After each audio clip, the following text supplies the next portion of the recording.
कुछ अधिक वो प्रीतिकर होने लगे हैं अब, कुछ अधिक वो प्रीतिकर होने लगे हैं अब, भार खुद का खुद ही तो ढोने लगे हैं अब।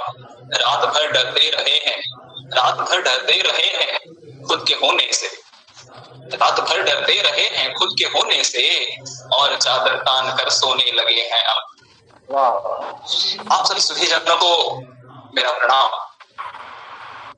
आज की काव्य संध्या कविता के रंग रामदरस मिश्र के संग, जिसके संयोजक हैं post economics and marketing web journalism Shri Guru Tegh Bahadur Khalsa college विश्वविद्यालय एलुमनाई और स्पोर्ट्स ग्रुप। काव्य संध्या की अध्यक्षता कर रहे हैं आदरणीय और कर रहे हैं आदरणीय ओम निश्चल। आज की इस काव्य गोष्ठी में संचालक के पदभार ओम निश्चल जी को माने से पहले एक छोटी सी कविता आदरणीय गुरुवर रामदरस मिश्र जी के चरणों में निवेदित करता हूँ कि एक कन्याओं के राजकुमार, एक कन्याओं के बधिक हुए क्यों पंखुड़ियों, एक कन्याओं के राजकुमार बधिक हुए क्यों पंखुड़ियों में,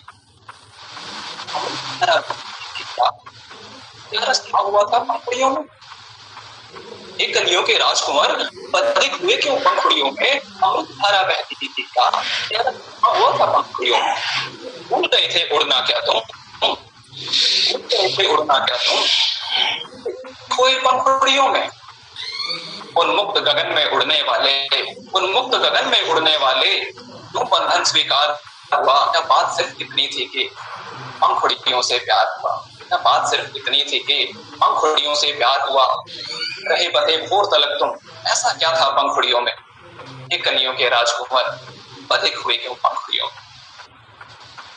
इसी कविता के साथ मैं आमंत्रित करता हूँ आदरणीय ओम निश्चल जी। बहुत बहुत धन्यवाद रविशंकर जी, आज के वेब संयोजक हमारे कार्यक्रम के। और हम sports economics marketing and web journalism SGTV Khalsa college Delhi विश्वविद्यालय के अलमुना यानी छात्र समुदाय और स्पोर्ट्स क्रीड़ा द्वारा आयोजित कविता के रंग प्रोफेसर रामदरस मिश्र के संग कार्यक्रम में उपस्थित हैं। ये सुखद है और इस कार्यक्रम की एक गरिमा और विशेषता भी एकमात्र है कि इसे रामदरस मिश्र जी सुन रहे हैं, जो हिंदी विश्व के एक वरिष्ठ नागरिक हैं और दुनिया भर में उनका साहित्य पढ़ाया जाता है। उन्होंने ये इच्छा जाहिर की कि वे अपनी विभिन्न पीढ़ियों को सुने, उनसे संवाद करें और उनसे बातें करें, और इसी संकल्प का ये मंच है कविता के रंग प्रोफेसर रामदरस मिश्र के संग। आज के सानिध्य में, जैसा कि पहले भी होता रहा है, रामदरस जी के साथ उनकी सहधर्मिणी सरस्वती मिश्र यहाँ पर उपस्थित हैं। उनको सादर अभिवादन। वे हमेशा साथ रहती हैं, जैसे कवियों के साथ हमेशा सरस्वतियां हुआ करती हैं, अपनी अपनी सरस्वतियां। तो बहुत सुखद अवसर है कि हिंदी के जाने माने लेखक रामदरस जी आज सानिध्य में हैं। और आज की जो आमंत्रित कवि हैं, रायपुर से कवि और संजीव बख्शी जी, उज्जैन और दिल्ली से रंजन निगम जी, और दिल्ली NCR से तुलिका सेठ जी, सब हिंदी जगत के जाने पहचाने हस्ताक्षर हैं। बांसुरी पर मंगल ध्वनि से हम इस कार्यक्रम की शुरुआत करते हैं। आज भी इसकी शुरुआत बांसुरी पर मंगल ध्वनि से होगी। आप सभी अवगत हैं कि इस कार्यक्रम श्रृंखला का संयोजन स्मिता मिश्र जी कर रही हैं और आज का वेब संयोजन रविशंकर सिंह जी कर रहे हैं। तो मैं आग्रह करूंगा वेद मित्र शुक्ल जी से कि वे बांसुरी पर मंगल ध्वनि के साथ इस कार्यक्रम का शुभारंभ करें। श्री वेद मित्र शुक्ल। नमस्कार। नमस्कार जी वेद जी।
त्योहारों का मौसम है ये।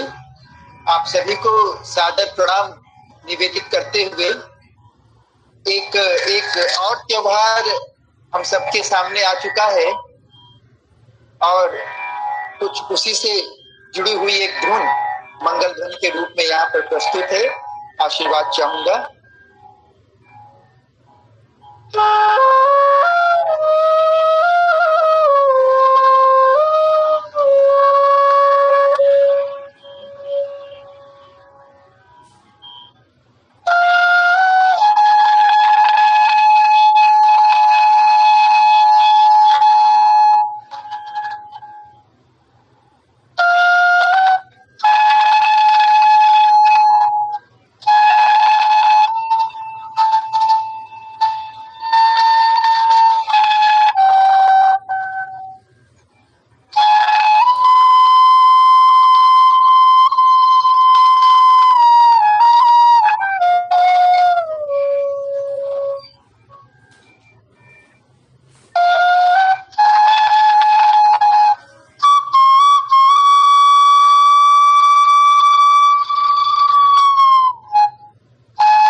धन्यवाद धन्यवाद। बहुत धन्यवाद। राधा और कृष्ण की प्रीति और उलाहनों के जितने प्रत्यय हमारे काव्य में हैं, उसी का एक ये नमूना है जो लोकप्रिय धुन में आपने प्रस्तुत किया है। बहुत बहुत आपको धन्यवाद। वेदमित्र शुक्ल जी, वेदमित्र शुक्ल जी दिल्ली विश्वविद्यालय के एक कॉलेज में अंग्रेजी के अध्यापक हैं। बहुत अभिनंदन आपका। आज का कवि समवाय कुछ ऐसा है कि भारत का भूगोल हमेशा हमारे सम्मुख रहता है, बहुत सतत निकट आता हुआ। रायपुर से, छत्तीसगढ़ से संजीव बख्शी जी हैं, हमारे वक्त के बेहतरीन संजीदा कवियों में हैं। विनोद कुमार शुक्ल जैसे जाने माने कवि के शहर रायपुर में रहते हैं, तो उनके सानिध्य में कविता में गहरे उतरने वाले भी वे अपनी राह चलने वाले कवियों में हैं। 90 दशक में उभरे हिंदी कविता के जाने माने हस्ताक्षर हमारे बीच। और ये भी है कि उनके साथ उनका गद्य बहुत ही चुटीला और बहुत ही एक हल्के विट की ऊष्मा से गमकता है। तो ये इनकी खासियत है। हमारे बीच जो कवि समवाय है उसमें तुलिका सेठ जी एक ऐसा संयोजन और संतुलन रचती हैं जिनके लिए हमें कह सकते हैं कि सुपरिचित गजल गो हैं, अच्छे गीतकार हैं, सुरीले कंठ की स्वामिनी है और गजल के सदैव व्याकरण की वे अब भी छात्रा हैं। कुंवर बेचैन जैसे गजल शिल्पी ने उनकी प्रतिभा को संवारा है। तो हमारे बीच एक ऐसा युवा हस्ताक्षर है गजल गो के रूप में, उज्जैन की महापंडितों की नगरी से ताल्लुक रखने वाला, कुछ खोया खोया सा रहने वाला, जो तहत में गजलों के फूल खिला दे और शोर से भरी महफिल हो तो उसमें सन्नाटा छा जाए, ऐसी गजलें कहने वाला। और इन सभी के कवि समवाय का अर्थ यह है कि हिंदी कविता जिन विभिन्न शैलियों अंदाजे बयां में पली पुसी है, उसका एक चित्र, उसका एक गवाक्ष इस कवि गोष्ठी के माध्यम से भी खुले, जिसके दृष्टा हैं इस सदी और उस सदी के महत्वपूर्ण कवि रामदर्श मिश्री और उनकी सहधर्मिणी सरस्वती जी। तो ये जो पीढ़ियों का संवाद है इस माध्यम से, कविता के माध्यम से, शायरी के माध्यम से ये संभव हो रहा है। तो एक बार पुनः अभिनंदन के साथ हमारे सभी कवि मित्रों का और आज के सानिध्य के लिए डॉक्टर रामदर्श मिश्री और सरस्वती जी का। और इसके साथ ही हम इस कविता संध्या का आगाज हिंदी शायरी की एक नरम नाजुक टहनी से करना चाहते हैं, जिसकी गजलों के लिए कहा जा सकता है कि आहिस्ता कदम रखना ये शबनमी लहजा है, फूलों की कहानी है, तितली की जबानी है। जैसा कि मैंने कहा कि उज्जैन से पधारे रंजन निगम एक मल्टीनेशनल कंपनी में ग्राफिक्स इंजीनियर हैं और गजलों की लंबी उड़ान के युवा सहयात्रियों में एक हैं। और जो इन्हें सुन रहे हैं इस वेब पटल पर, उनके लिए बताना चाहूंगा कि गजलों की शुरुआत इनकी ज्यादा दिन से नहीं है, लगभग एक आधे दशक हुए होंगे गजल की पायदान पर कदम रखे हुए। लेकिन जैसा कि मैंने कहा कि आहिस्ता जो कदम रखने का सलीका है वो गजल की शायद अनिवार्य शर्त है, और इस शर्त को ये पूरा करते हैं। इनकी गजल का एक टुकड़ा मेरे पास है, ये लिखते हैं कि उसके हाथों को हिना, उसके हाथों को हिना, आंखों को काजल करना, उसके हाथों को हिना, आंखों को काजल करना, वो गजल है सलीके से मुकम्मल करना, वो गजल है तो सलीके से मुकम्मल करना। ये जिस व्यक्ति को गजल के साथ उसका सलीका याद आए, हिंदी की वाक्य रचना के साथ उसका व्याकरण नजर आए। यद्यपि मैंने सुना है कि आचार्य क्षेमेंद्र जी कहा करते थे कि किसी वैयाकरण से कवि को दूर रहना चाहिए, वो स्वतंत्र है, निर्बंध है, और कवि वास्तव में होता ही है कवि रे वह प्रजापति।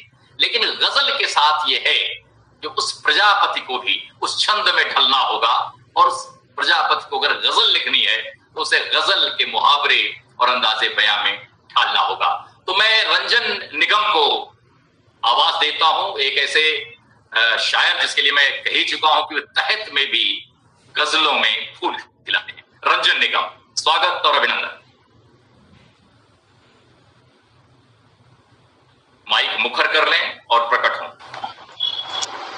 ओम जी, बड़ा अद्भुत आपने ये बड़ा मणिकांचन संयोग आपने बनाया है। तुलिका जी, आपका माइक अगर बंद हो जाएगा तो मेरे लिए सर, मैंने प्रयास किया था।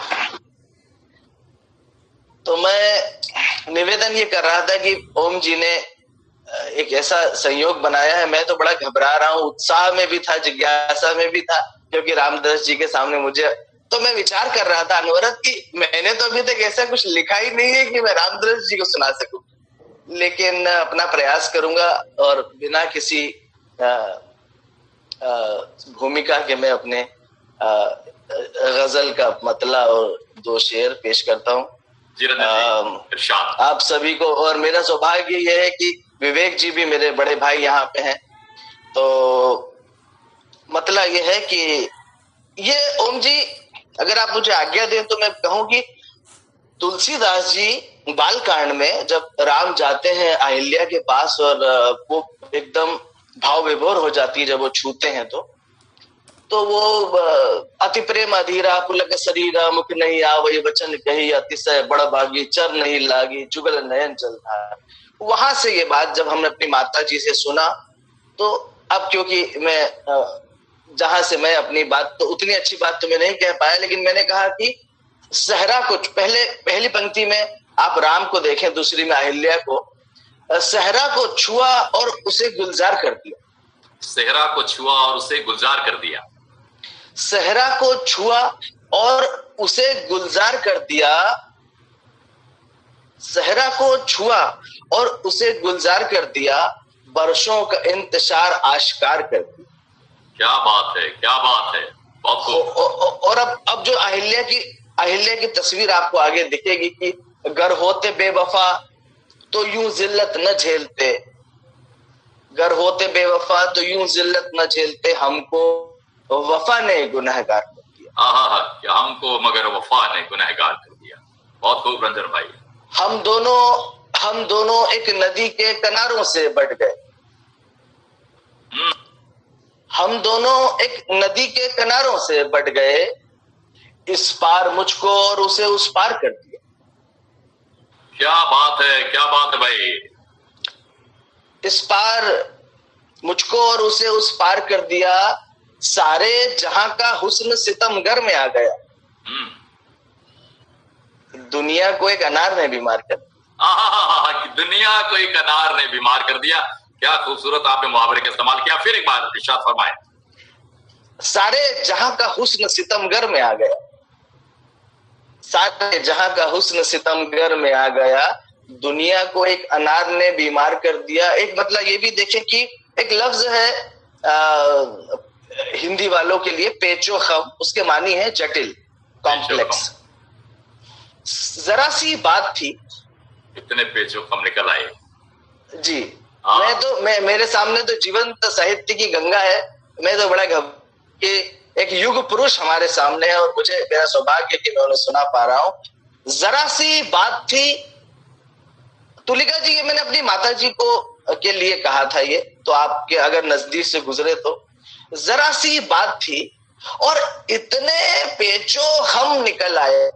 जरा सी बात थी और इतने पेचो खम निकल आए, उन्होंने हाल पूछा था, अरे गम निकल, उन्होंने हाल पूछा था, हमारे गम। क्या बात।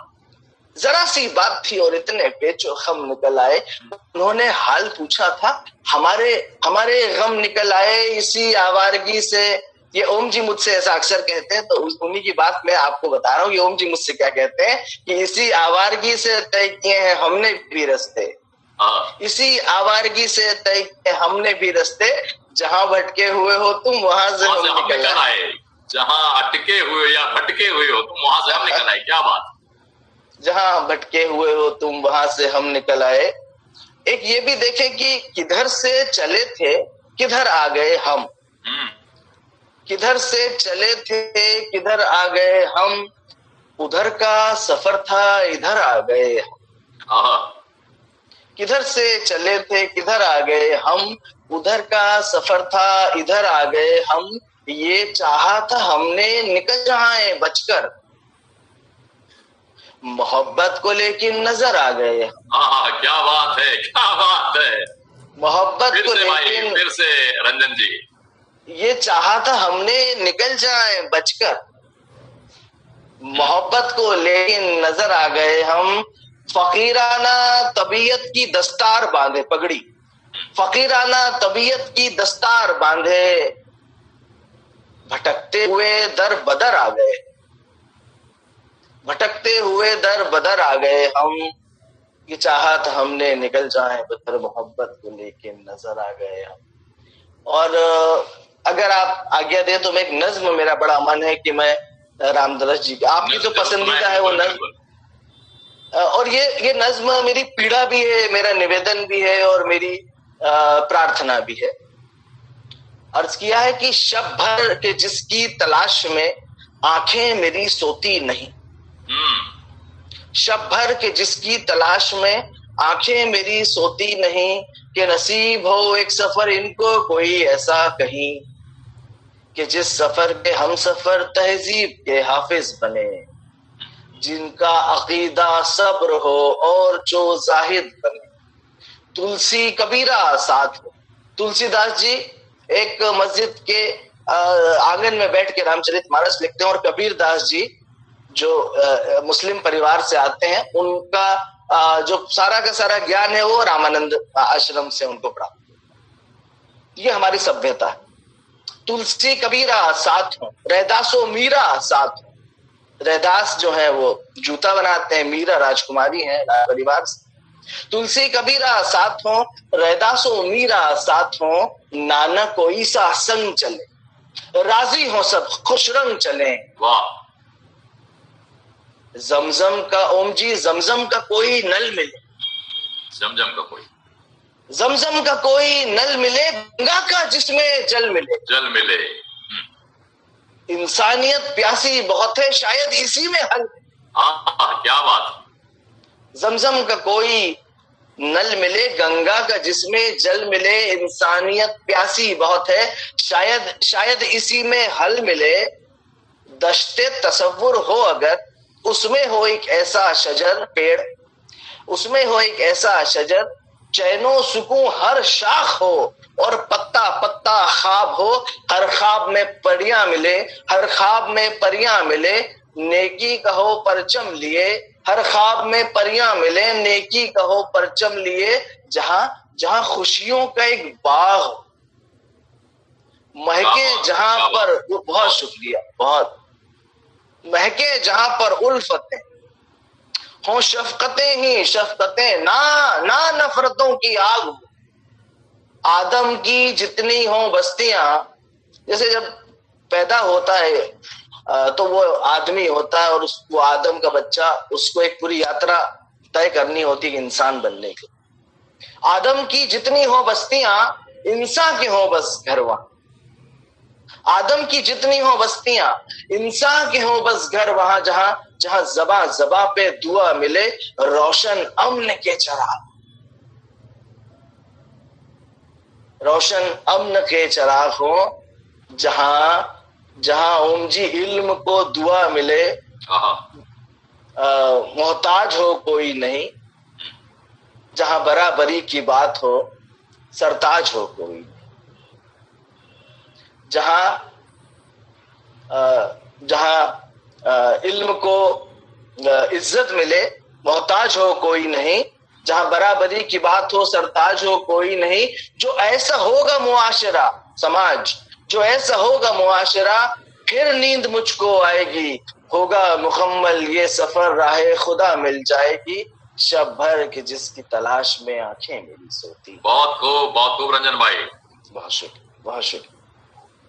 रंजन जी, इस नज्म के साथ अभी आपको समाहार नहीं करना है। वो क्या कहते हैं कि कहा बहुत है, सुना बहुत है, और मेरे खजाने तमाम तेरे, मेरे लिए तो दुआ बहुत है। ये सुनाइए तब जाइए। मैं आपका जैसा आदेश जी। एक उसके पहले मैं उसकी भूमिका बनाने के लिए अगर ये कहूं कि न इस राह के हैं न उस राह के, न इस राह के हैं न उस राह के हैं, ये भटके हुए लोग अफवाह। वाह। और अब शेर देखें कि ये बरसात तो है मेरे आंसुओं की, ये बरसात तो है मेरे आंसुओं की, ये बादल के टुकड़े मेरी आह। और मैंने ये भी कहा अभी कि नहीं सबको सुनानी है, बड़ी जाती कहानी है। नहीं सबको सुनानी है, बड़ी जाती कहानी है। संजीव जी, यहाँ कान्हा दीवाना है, यहाँ मीरा सयानी है। क्या बात। वक्त के साथ किरदार कैसे तब्दील होते हैं। हम लोग तो कृष्ण को ही सयाना कहते आए थे अभी तक। यहाँ कान्हा दीवाना है, यहाँ मीरा सयानी है। और रामदरस जी को मैं ये शेर समर्पित कर रहा हूँ, उनके कदमों में रख रहा हूँ। ये मेरा फूल सा लहजा बुजुर्गों की दुआएं हैं। मेरा फूल सा लहजा बुजुर्गों की दुआएं हैं। वाह। ये मेरा फूल सा लहजा बुजुर्गों की दुआएं हैं, मेरे किरदार की खुशबू विरासत की निशानी। क्या बात है, क्या बात। मेरे किरदार की खुशबू विरासत की निशानी है।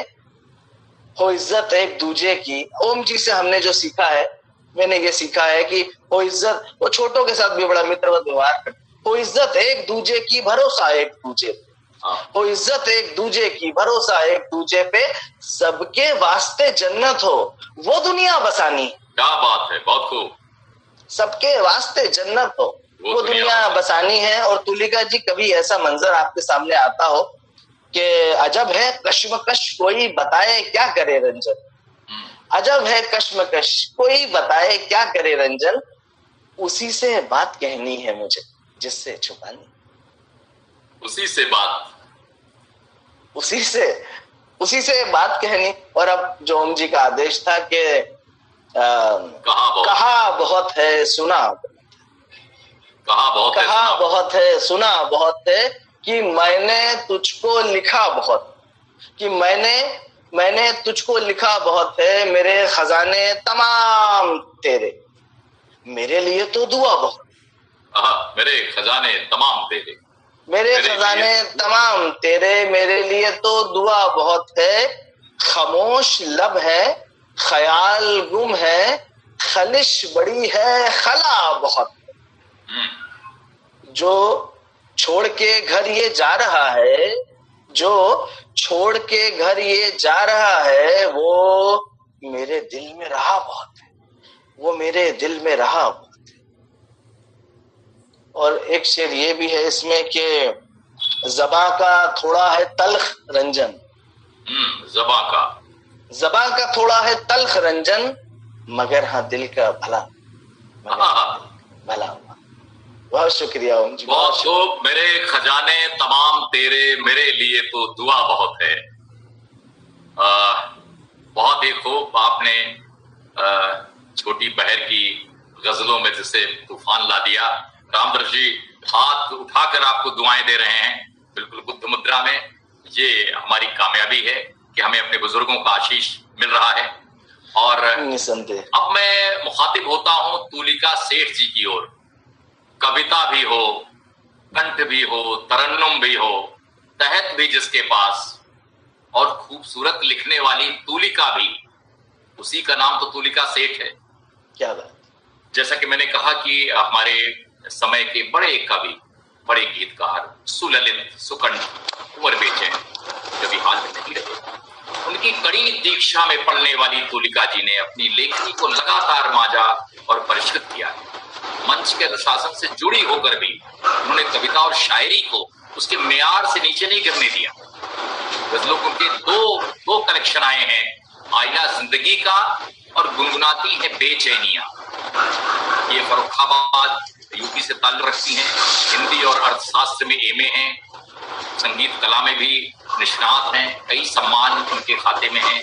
महादेवी युवा सम्मान, युवा गीतकार गजलकार सम्मान, तुलसी सम्मान, गजले तबस्सुम अवार्ड, विद्या वाचस्पति सम्मान जिसे डॉक्टरेट कहते हैं, साहित्य गौरव सम्मान, इतने सारे सम्मानों से अलंकृत। लेकिन शब्द सम्मान यानी जो संस्कारित शब्द हैं, वही हमारी वाणी का समलंकरोति पुरुषम या संस्कृता धार्यते, वो अगर आभूषण है, अलंकरण है, वो सबसे ज्यादा सम्मानित है। और ये सम्मान भी केवल कवियों के हिस्से में है। जिसके पास वाणी ही एक ऐसा अलंकरण है जो बोलता है, उसकी पहचान खुद खुद बखुद बोलती है। तुलिका सेठ जी को उन्हीं के शब्दों के साथ मैं आमंत्रित करना चाहूंगा कि ये बनकर जो तूफानों में जलना सीख जाते हैं, दिए बनकर जो तूफानों में जलना सीख जाते हैं, वो हर हालत में मुश्किल से निकलना सीख जाते हैं। दिए बनकर जो तूफानों में जलना सीख जाते हैं, वो हर हालत में मुश्किल से निकलना सीख जाते हैं। जहां बचपन में छिन जाता है, जहां बचपन में छिन जाता है माँ के आंचल का साया, जहां बचपन में छिन जाता है साया माँ के आंचल का, वो बच्चे धूप की गर्मी में पलना सीख जाते। यथार्थ से वाबस्ता तुलिका सेठ जी जो कल्पनाओं में भी रमती हैं और उसके विन्यास को बहुत ऊंचाइयों पर ले जाती हैं, और उनके पास तहत भी है, सुर भी है, सब कुछ है। मैं आमंत्रित करता हूं तुलिका सेठ जी को कि कविता के और शायरी के इस गंभीर मंच पर, जिसे सुनने वाली एक पूरी सदी है, 98 साल के वयोवृद्ध लेकिन युवा कवि रामदर्श मिश्र, हिंदी विश्व के सशक्त हस्ताक्षर, तुलिका जी से आग्रह है कि वे अपनी कविताएं पढ़ें। हाँ, सभी को प्रणाम करती हूँ और मेरा बहुत बहुत मैं खुशकिस्मत हूँ कि श्रद्धेय रामदर्श जी के सामने उपस्थित हूँ। थोड़ा घबरा भी रही हूँ कि इतनी बड़ी सदी के महापुरुष हमारे सामने हैं, और आदरणीय ओम निश्चल जी, बहुत ही उनसे मेरी बहुत ज्यादा तो परिचय नहीं है, लेकिन फिर भी इतने कम समय में भी जो उन्होंने स्नेह दिया, जो अपनत्व दिया, वो मेरे लिए बहुत बड़ी धरोहर है। प्रणाम करती हूँ उनको और रामदर्श जी से आशीष लेते हुए, माँ सरस्वती जी से आशीष लेते हुए 4 पंक्तियां पहले अपने एक पत्ता दोषी अपने बुजुर्गों के चरणों में रखती हूँ, रामदर्श जी के चरणों में रखती हूँ। किसी ने हमको समझाया बहुत है, किसी ने हमको समझाया बहुत है, बुजुर्गों का रहे साया बहुत है, बुजुर्गों का रहे साया बहुत है, और सुकून पाता है सारा गांव आकर, सुकून पाता है सारा गांव आकर, पुराना पेड़ है छाया बहुत है। क्या बात है, बहुत खूब। पुराना पेड़ है छाया बहुत है, पुराना पेड़ है छाया बहुत है, और हजारों ने दुआओं के असर से, रंजन जी, हजारों ने दुआओं के असर से न कुछ खोया मगर पाया बहुत है, मगर पाया बहुत है। मैं बहुत सौभाग्यशाली हूँ कि मुझे ये आदरणीय ओम निश्चल जी के सानिध्य से रामदर्श जी के सामने बोलने का, उनको सुनाने का अवसर मिल रहा है। बहुत बहुत आभारी हूँ, और 4 पंक्ति और हाजिर करती हूँ। जहां जहां से मुझे याद आता जाएगा मैं हाजिर करती हूँ। हमें अपने ही क्यों अपना समझना छोड़ देते, हमें अपने ही क्यों अपना समझना छोड़ देते हैं। है कैसे दिल अचानक जो धड़कना छोड़ देते हैं। क्या बात है, कैसे दिल अचानक जो धड़कना छोड़ देते हैं। और हम अपने आंसुओं को इस तरह अक्सर बहाते हैं, हम अपने आंसुओं को इस तरह अक्सर बहाते हैं कि प्यासे लोग सहरा में भटकना छोड़ देते हैं, कि प्यासे लोग सहरा में भटकना छोड़ देते हैं। बहुत शुक्रिया। और कान्हा पर एक शेर कहती हूँ। कैसे उंगली पे कान्हा नचाए। मैं राधा से प्रश्न करती हूँ, सभी से प्रश्न मेरे अंदर एक उथल पुथल हुई जो दुनिया को नचाने वाला है, उसको राधा जी ने शेर हाजिर कर दिया। कैसे उंगली पे कान्हा नचाए गए, राधिका से जरा ये पता लीजिए। बहुत अच्छा। कैसे उंगली पे कान्हा नचाए गए, राधिका से जरा ये पता लीजिए। और तरन्नुम से कुछ पहले अवश्य स्वागत जी हाजिर करती हूँ। विवेक जी हमारे सीनियर हैं, बहुत स्वागत है उनका, आभारी हूँ उनकी, वो मुझे सुन रहे हैं। एक कथा हाजिर करती हूँ। खिलौनों की तरह माँ बाप का दिल तोड़ जाते हैं, खिलौनों की तरह माँ बाप का दिल तोड़ जाते हैं। जवां होकर बुजुर्गों को अकेला छोड़ जाते हैं, जवां होकर बुजुर्गों को अकेला छोड़ जाते हैं। वो क्या चारागरी का फन दिखाएंगे जमाने को, वो क्या चारागरी का फन दिखाएंगे जमाने को, जो अपनी जिंदगी में फर्ज से मुंह मोड़ जाते हैं। क्या बात है, बहुत खूब। जो अपनी जिंदगी में फर्ज से मुंह मोड़ जाते हैं। जो आजकल की जिस तरह की प्रकृति थी, वहां पर मैंने ये बात कहने की कोशिश की थी और हाजिर करती हूँ।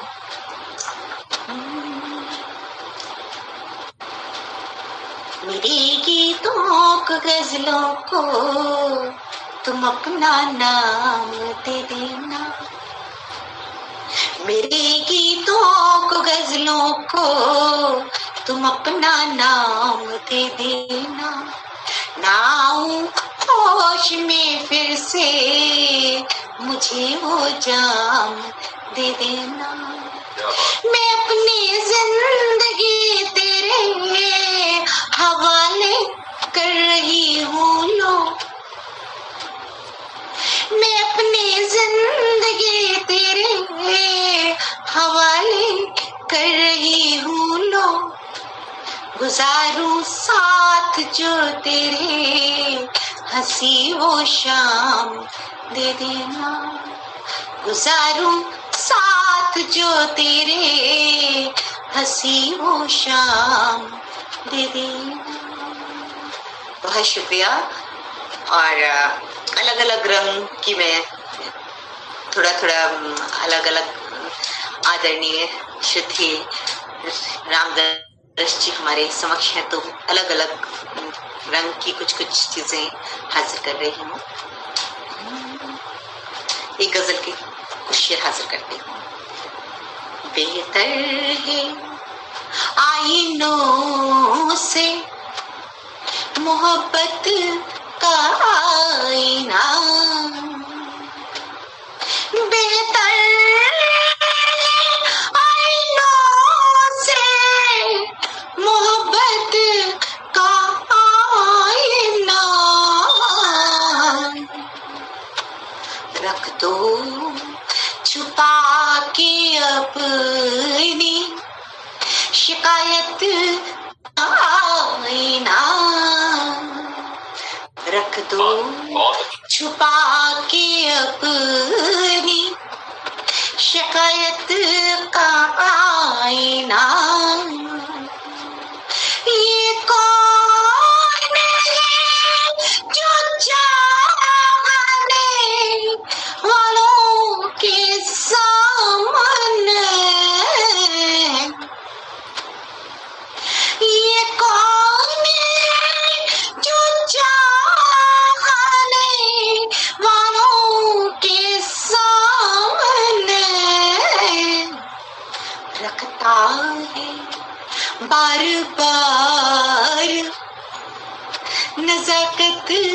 का आईना रखता है बार बार नजाकत का आईना। क्या बात। ये प्यार खुलास की महफिल है साथियों, ये प्यार खुलास की महफिल है साथियों। ले जाके तोड़ दो कहीं नफरत का आईना। बहुत अच्छा, बहुत ले जाके तोड़ दो कहीं नफरत का आईना। और सबकी नजर करती हूँ, मेरे बच्चे भी देख रहे हैं, मेरी बहू भी देख रही है, बेटा भी देख रहा है, संजीव जी, विवेक जी और जितने भी सुनने वाले हैं सबकी नजर करती हूँ। जी जी। लहजे को अपने दूर ही आदरणीय श्रद्धेय डॉक्टर कुंवर बेचैन जी को याद करते हुए जो उन्होंने शिक्षा दी है, वो शेर उनके कदमों में रखती हूँ और कहती हूँ, लहजे को अपने दूर ही रखना गुरूर से। लहजे को अपने दूर ही रखना गुरूर से। अब है तुम्हारे सामने, अब है तुम्हारे सामने शोहरत का आईना। अब है तुम्हारे सामने शोहरत का आईना। तुमको कसम है मेरी मोहब्बत की तो एक,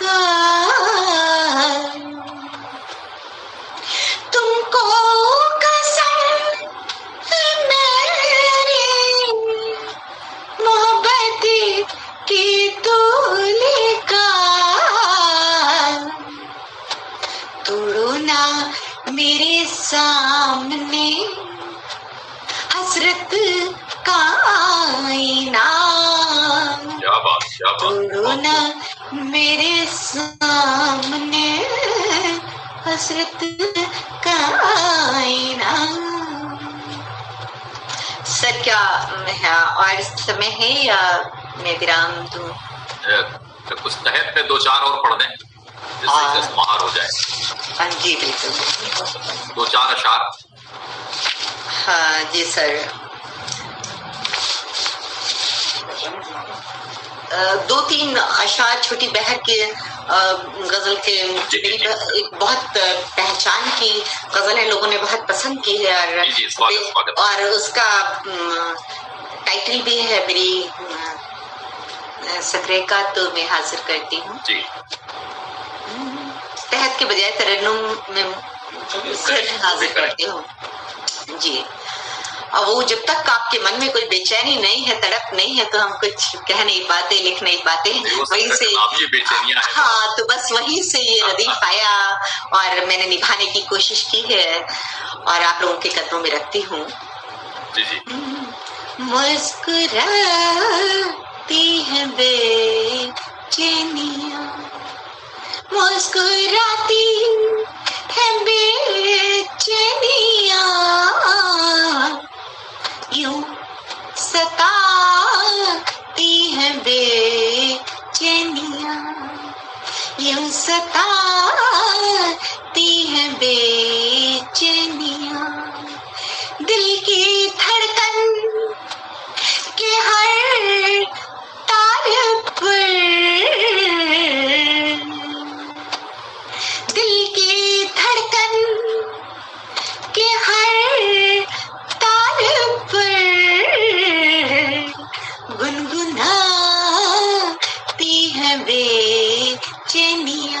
लगता है। गुनगुनाती है बेचैनिया और चश्मे तर आपको देख कर, क्या बात है, चश्मे तर आपको देखकर, आपको देख कर छटपटाती है बेचैनिया, छटपटाती है बेचैनिया और उनके घर हम तो जाते नहीं, उनके घर हम तो जाते नहीं, क्या बात, उनके घर हम तो जाते नहीं, आती जाती है बेचैनिया, आती जाती है बेचैनिया। और शेर हाजिर करती हूँ। जी जी। जब भी लब मैंने खोले कभी, जब भी लब मैंने खोले कभी, लड़खड़ाती है बेचैनिया, लड़खड़ाती है बेचैनिया। और बहुत नाजुक सा शेर रंजन जी आप जैसे युवाओं को देती हूँ। तुमसे तन्हा उनसे तन्हा मिलूं किस तरह, क्या बात है, उनसे तन्हा मिलूं किस तरह, साथ आती है बेचैनिया, साथ आती है बेचैनिया। और मक्का हाजिर है। उनसे पहले हमें तुलिका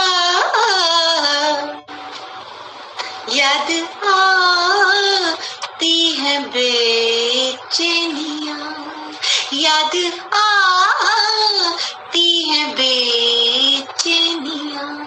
बहुत बहुत शुक्रिया सभी का, सभी को प्रणाम, आभार, शुक्रिया। शायद शब्द नहीं है मेरे पास कि मैं रामदरस जी के चरणों में क्या अर्पित करूं। बहुत बहुत आभारी हूँ, नमन करती हूँ, वंदन करती हूँ। तुलसा जी बहुत बहुत धन्यवाद आपको। आपने तहत में, आपने सुर में, अपने अंदाजे बयां में, और कविता और शब्द की साधना यही है। शब्द का विचार से रिश्ता है, संवेदना से रिश्ता है, और रामदरस जी भी सुन रहे हैं वे गजलों के ही ये भी बड़े हस्ताक्षर हैं, जैसे कि कविता के, कहानी के, उपन्यास के, संस्मरण के, गद्य के, आलोचना के। तो जैसे मैंने कहा विभिन्न विधाएं जहाँ विश्रांत लेती हैं, आराम फरमाती हैं जिनकी लेखनी में, ऐसे हस्ताक्षर रामदरस जी यहाँ पर आपको सुन रहे हैं। बहुत अच्छा लग रहा है और सौभाग्य है। मैं कहना चाहता हूँ आज की जो महफिल है उसमें देखिए हमारे सामने विराजमान है चंडीगढ़ से कर्नल विवेक सिंह जी, उनकी पत्नी बहुत अच्छी गजलें लिखते हैं। डॉक्टर भारती सिंह जी हैं मुंबई से, रचना शर्मा जी हैं वाराणसी से, प्रोफेसर मंजुला चतुर्वेदी हैं वाराणसी से, मंजुला रतन जी हैं वाराणसी से, अर्चना उर्वशी जी मुंबई से हैं, स्मृति शुक्ल जी, प्रोफेसर स्मृति शुक्ल जी जबलपुर से हैं, और कई लोग यहाँ पर, विवेक शुक्ल जी, प्रियांशु जी, कुसुम साहू जी, और बहुत सारे लोग जो छुपे हुए हैं जिनके नाम हम नहीं पढ़ पा रहे हैं, लेकिन वे पटल पर हैं, हमारे बुलाए हुए आमंत्रित लोग, हमारे साहित्यकार बंधु और छात्रों में जो सघन साहित्यिक रुचि वाले छात्र हैं, वे यहाँ पर आपको सुन रहे हैं, हमारे कवियों को। और अब ये वेला है, जैसा कि मैंने कहा, ये समूह है जिसमें आपने गजलें पढ़ी, रंजन ने शायरी में अपनी बात रखी, और यहाँ पर अब हमारे बीच, जैसा कि मैंने कहा, हिंदी कविता का फलक बहुत विराट है। जिस शख्स संजीव बख्शी को मैं बुलाना चाहता हूं, के बारे में बताऊं कि वे 52 में खैरागढ़ में जन्मे और MSc मैथ्स हैं। राजनांदगांव में पढ़े लिखे, जहां पर हिंदी कविता की विराट प्रतिभा मुक्तिबोध वहां पढ़ाते रहे, जहां के लोकेल के अनेक बिंब उनकी कविताओं में आते हैं। अंधेरे में, भूल गलती, ब्रह्म राक्षस और आंग उटांग, तमाम कविताओं में। और वे कहा करते थे कभी भी खत्म कविता नहीं होती। अभी हाल में मैं एक संग्रह पढ़ रहा था राजेश जोशी का, नया संग्रह उल्लंघन। कहते हैं कि कविता जो है वह अपनी परंपरा का, कवि अपनी परंपरा का पुनरावतरण है, एक महावाक्य का अंश है कविता। ये भी कहते हैं दूसरे शब्दों में कि कविता कभी खत्म नहीं होती है, वो चलती है। अगली कविता पिछली कविता का पुनश्च है, पुनः फिर, पुनश्च और पुनः। तो संजीव बख्शी जी जो रायपुर से हैं और जो खैरागढ़ में जन्मे, राजनांदगांव में पढ़े लिखे, जिन्हें मालूम है कि मुक्तिबोध की काव्य परंपरा का क्या अर्थ है। 4 कविता संग्रह उनके हैं। तार को आ गई हल्की सी हंसी, भित्ति पर बैठे लोग जो तितलियों के पास है, सफेद में कुछ ही दूरी पर पीला रहता था। जैसा कि मैंने कहा कि कविता में विचार की भूमिका इधर के दशकों में, यानी प्रयोगवाद के बाद नई कविता और आज की जो समकालीन कविता है, उसका एक बड़ा हिस्सा विचार से जुड़ा हुआ है। और पूरी दुनिया के काव्य आंदोलन की मुख्य धारा इसमें विचार से जुड़ी हुई है। छंद से थोड़ा च्युत है, लेकिन उसकी भीतरी लय बहुत सुगठित है। तो ऐसे संजीव बख्शी हमारे बीच हैं जिन्होंने 2 उपन्यास लिखे। भूलन कांदा जो आदिवासियों के जीवन पर आधारित है, भोले भाले आदिवासियों पर, जिस पर फिल्म बनी है। और खैरागढ़ जहां के वे रहने वाले हैं, खैरागढ़ नांदगांव नामक एक उपन्यास लिखा। वे कहानियां भी लिखते हैं, लेकिन उनके गद्य को मैंने पढ़ा। खैरागढ़ में कट चाय और डबल पान, पूरी संस्कृति हमारी भाषा की, हमारी भूगोल की, छत्तीसगढ़ की, उस संस्मरणात्मक गद्य में समाई हुई है। एक अभी हाल ही में उनका संग्रह आया है संस्मरणों का, केशव कहीं न जाए का कहिए, वैसा ही ललित गद्य। और सबसे बड़ी बात यह है कि हिंदी गद्य को निर्मित करने वाले, हिंदी गद्य को एक आधुनिकता के क्षेत्र में पदार्पण करने में सहयोग करने वाले एक बड़े हस्ताक्षर हुए हैं पदुमलाल पुन्नालाल बख्शी। पदुमलाल पुन्नालाल बख्शी का गद्य के निर्माण में बड़ा योगदान है। उनके वे पौत्र होते हैं और मध्य प्रदेश छत्तीसगढ़ शासन में भी संयुक्त सचिव रह चुके हैं और आजकल स्वतंत्र लेखन वे कर रहे हैं। कई सम्मान उनके हिस्से में है। उनकी कविता के लिए सूत्र सम्मान, उनकी कहानियों के लिए प्रेमचंद कथा सम्मान, हेमचंद्र आचार्य साहित्य अलंकरण, कई अलंकरण उनके साथ हैं। सबसे बड़ी बात यह है कि वे जब भी फुर्सत मिलती है, जैसे मैं रामदर्श जी के यहां हो आता हूं, यहां से 5 मिनट की दूरी है, वैसे ही 10 मिनट की दूरी पर विनोद कुमार शुक्ल जैसे उपन्यासकार कवि रहते हैं। नौकर की कमीज और बहुत अच्छी कविताएं लिखने वाले, जहां भाषा के कौतुक, भाषा का उल्लास, भाषा के अनेक जो अवगुंठन हैं, अर्थ की नई अनुभूतियां खुलती हैं। लगेगा कि आपको कि भाषा में ही ये आदमी ऐसा काव्य संभव कर रहा है, एक ऐसा अर्थ का उद्घाटन कर रहा जो हमने कभी सोचा ही नहीं। ऐसे कवि के सानिध्य में रहने वाले संजीव बख्शी जी हैं, क्योंकि ये गंभीर कविता का मंच भी है और एक गंभीर कविता ही अभी हो रही हैं। वे लय में हो या छंद से अलग विलय या विन्यस्त हो, उनका खाका एक ही है, हमारे समय की गंभीरता को अपनी कविताओं में रखने का उपक्रम। और इसके लिए मैं संजीव बख्शी को मैंने खास तौर से आमंत्रित किया। मैंने कहा गजल और गीत वालों से डरे नहीं, बल्कि वे आपके साथी ही हैं। और एक जमाना था कि जब कविता की विवेचना होती थी तो ये ध्यान नहीं दिया जाता था कि तुलसी चौपाई लिखते हैं, सूरपद लिखते हैं, वे गजल लिखते हैं या वे गीत लिखते हैं। वे सारी कविताओं की अपनी अंगीभूत शैलियां थी।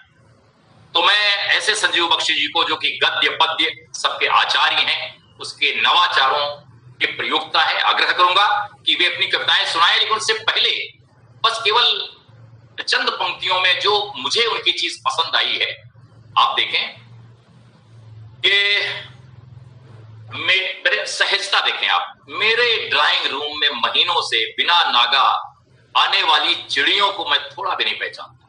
साफ हुई, मेरे ड्राइंग रूम में महीनों से बिना नागा आने वाली चिड़ियों को मैं बिल्कुल नहीं पहचानता।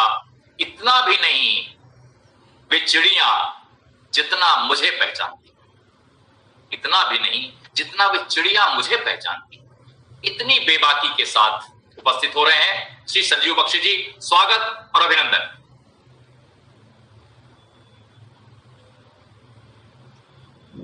नमस्कार जी, अपना माइक मुखर कर लें।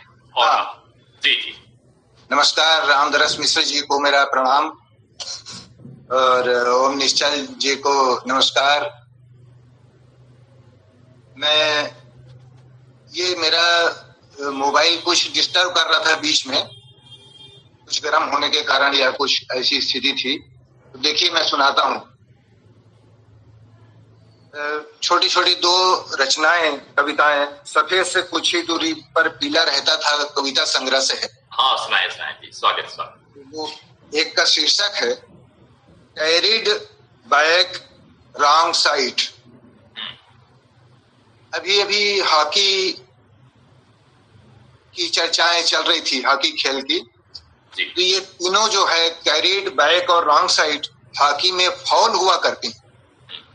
ये फाउल है हॉकी की, कुछ गलतियां हैं। कैरिड बैक रॉन्ग साइड, ये ध्यान में रखें। नांद गांव की हॉकी टीम स्वस्तिक ढोक खेलते फुल बैक। मजाल की कोई बाल लेकर डी में घुस जाए। कद में छोटे ढोक, पानी मांगते बड़े बड़े। खेल का खेल और मनोरंजन का मनोरंजन। घंटे भर पहले पहली पंक्ति पर जमीन पर बैठती हम बच्चों की टीम। भीड़ होती हमारे पीछे। पैनी निगाहें जान लेती कहाँ हुए फाउल। पैनी निगाहें जान लेती कहाँ हुए फाउल। कब होना है पेनाल्टी, कब और कुछ। हुई नहीं कोई गलती कि चिल्ला उठते हम बच्चे ही नहीं, सारे के सारे एक साथ चिल्ला उठते कैरिड, चिल्ला उठते बैक रॉन्ग साइड, चिल्ला उठते सबके सब। इधर चिल्लाते उधर बज उड़ती सीटी रेफरी की। जी जी। क्या होती दर्शकों की जीत, हम बच्चों की जीत। आज पहली पंक्ति चुपचाप है, संजीदा सभ्य समाज के प्रतिनिधि बनकर विराजमान। कोई आवाज नहीं आ रही वहां से, इक्का दुक्का छोड़कर, ना कैरिड ना रॉन्ग साइड। चाहे जब बज जाए सीटी। क्या बात है। पीछे से दबी आवाज में खुसुर फुसुर दब जाती।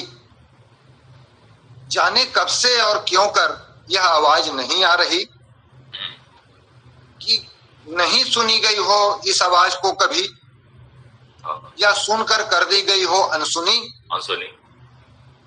इसे दे दिया गया हो क्या पता असभ्यता का नाम।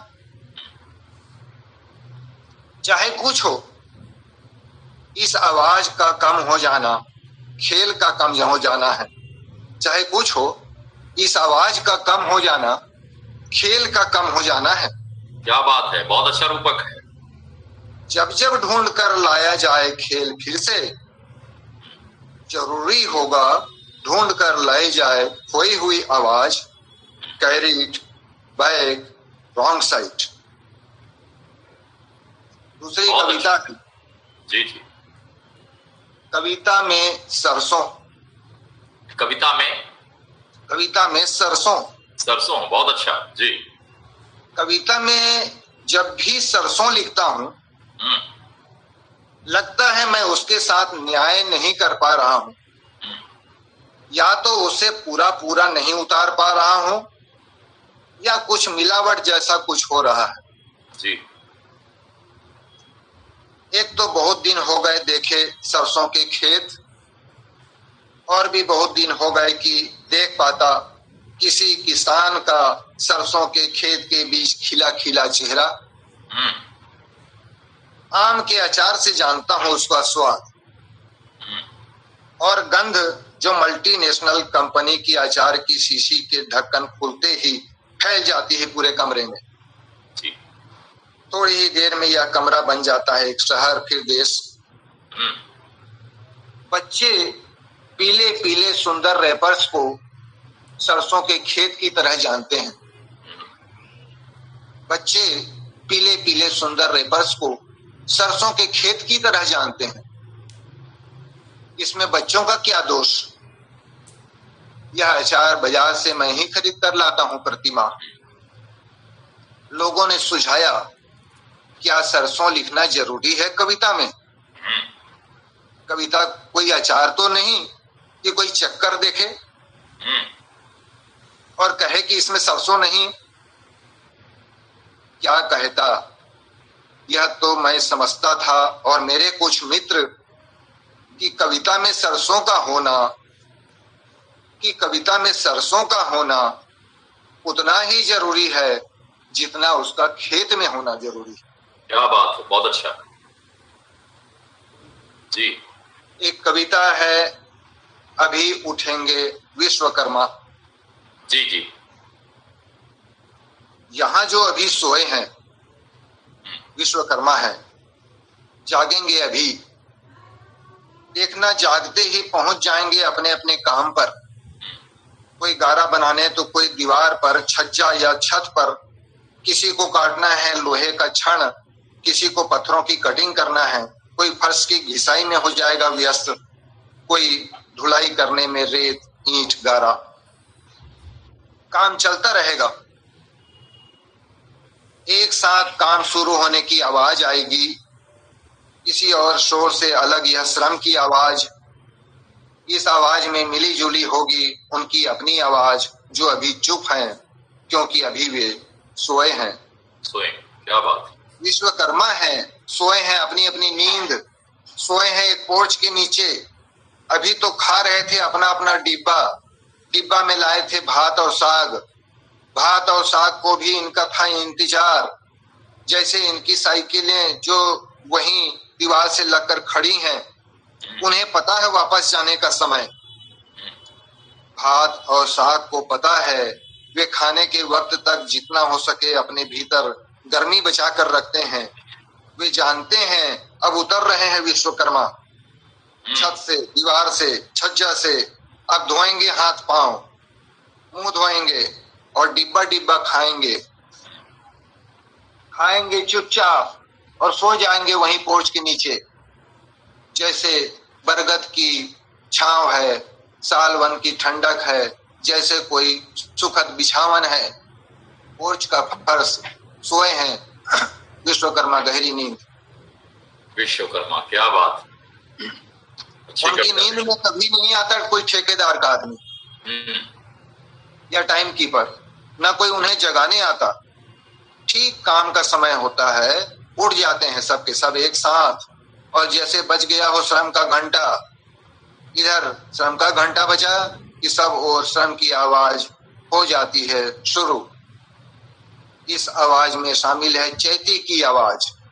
गारा देते चैती कहती है, कल गांव की मड़ई है। मड़ई है तो मैं क्या करूं? रमेशर ने पलट कर कहा और मार दिया गारा दीवार पर। मड़ई की बातें होती रही और रमेशर गारा को बातों में लपेट लपेट कर दीवार पर लगाता रहा। दूर खड़ा सुनता हूं दोनों की बात, बातों में रस है। यह गारा में मिल दीवार पर उसे ठीक ठीक चिपकाने में कर रही है मदद। चैती की दोहरी हुई खुशी गारे में मिल मिल जाती है। उसका इस तरह गारा दिया जाना मुझे अच्छा लग रहा है जी। वाह। उनकी अंतहीन बातों में मैं खो जाता हूँ कि नजर दीवार से हट ही नहीं रही है। जाने कब से चली गई है चैती और जाने कब से बंद हो गया है काम। बहुत अच्छा, बहुत अच्छा, बहुत अच्छा। तो कल्पना जी, ये अंतिम कविता है। कल्पना। जी, जी, स्वागत। काम वाली बाई अभी आई है। काम वाली बाई अभी आई नहीं। जी। काम वाली बाई अभी आई है। जी। कह रही है उसकी कल्पना 4 साल की है। पास एक झुग्गी में रहती है, एक ही तो है बताती है। इतनी तो मन्नत की तो कई साल बाद हुई कल्पना। अंग्रेजी स्कूल में भर्ती कर दी है। उसे ड्रेस पहनकर रिक्शा में बैठकर स्कूल जाने का शौक था। घर वाला रिक्शा चलाता है, एक उसका ससुर चलाता है, 2 रिक्शे हैं। ड्रेस में बच्चों को छोड़ने जाते तो कल्पना देखती बड़े ध्यान से, बताती है बाई बर्तन घिसते घिसते, क्यों करती है रे तू 4 घर का काम, सुबह से शाम क्यों खटती है, तेरे घर में तो 2 रिक्शे हैं। पत्नी कहती उससे। रोजाना टिफिन लेकर जाती है कल्पना। स्कूल से लौटकर आती है, दूसरों के टिफिन में कुछ देखती है अलग, तो शाम बता देती है क्या रखना है कल टिफिन में। कल पोहा कहा था, फिर नूडल, चना की सब्जी और पूरी। आज के लिए कहा गया है सैंडविच। पर ना तो सैंडविच कह सकती है कल्पना, और ना सैंडविच कहने से समझेगी उसकी माँ। पर बताया गया और बताए गए को समझ लिया गया। ब्रेड के स्लाइस को घी से तवे पर सेक कर बीच में आलू की रख दी गई सब्जी। सैंडविच हुआ। काम पर निकलने के पहले बाई उसका टिफिन तैयार कर देती है। स्कूल से लौटकर आती है कल्पना तो उसका इंतजार करती है उसकी खाने की थाली, और थाली पर 2 रुपए। काम पर निकलने के पहले भाई उसका टिफिन तैयार कर देती है। स्कूल से लौटकर आती है कल्पना तो उसका इंतजार करती है उसकी खाने की थाली, और थाली पर 2 रुपए जो माँ रोजाना बिना नागा रख देती है। उसे देखकर कल्पना पूछती नहीं माँ कहाँ है। क्या बात है। उसे देखकर कल्पना पूछती नहीं माँ कहाँ है। माँ होती है घर घर के काम पर, और कल्पना 2 रुपए के साथ घर पर अकेले। इस तरह 2 रुपए रोज का नियम सा बन गया है। घर में हो या मोहल्ले में सब काम नियम से होता है। कल्पना की होने वाली है गर्मियों की छुट्टी। स्कूल में उसने सबसे सुना है कहीं न कहीं सब जा रहे हैं। उसने भी घर में ऐलान कर दिया है नानी के घर जाना है उसे। काम वाली बाई ने मांग ली है छुट्टी 4 दिनों की। बाग बहरा के पास एक देवी की मंदिर में मानता की है, वहां भी नहीं गई अब तक, जाना है। कहते हैं देवी की ऊंचाई बढ़ती जा रही है, छत तक पहुंच गई है, अब और नहीं बढ़ना चाहिए। उसने बताया और श्रद्धा से उसकी आंखें नम हो गई। कल्पना के लिए मानता किया था। बड़ी होशियार है रे तू, पत्नी उसे कहती है। बड़ी होशियार है, पत्नी उसे कहती है। धन्यवाद। बहुत अच्छा, बहुत खूब। आपने विश्वकर्मा और कल्पना के माध्यम से जो चित्र अंकित किया है, जो विचारों को बहुत ही सुदूर मर्म स्थल पे ले जाके झकझोरता है। तो अभी हम लोगों ने संजीव बख्शी जी को सुना जो रायपुर से थे, और जैसा कि मैंने बताया कि विचारपूर्ण गद्य के ये बहुत अच्छे हस्ताक्षरों में है। इनकी कविता में इनका लोकेल, खैरागढ़ और इनका देखा सुना इलाका जहां ये प्रशासनिक अधिकारी रहे हैं, लेकिन इनके कमरे में कोई कभी भी जा सकता था। इतने सख्त प्रशासनिक अधिकारी कभी नहीं रहे, बल्कि सख्त कवि रहेंगे। नरम नाजुक कवि सख्त प्रशासनिक अधिकारी नहीं हो सकता, लेकिन वो ये प्रशासनिक अधिकारी ये बहुत विनम्र, बहुत ईमानदार, और इन्होंने उस सत्ता में भी जिस सत्ता को ज्यादा अहमियत दी वो कविता की सत्ता है। कल्पना नहीं बल्कि यथार्थ की सत्ता है। और कवि की कविताई अपने तरीके से चलती है।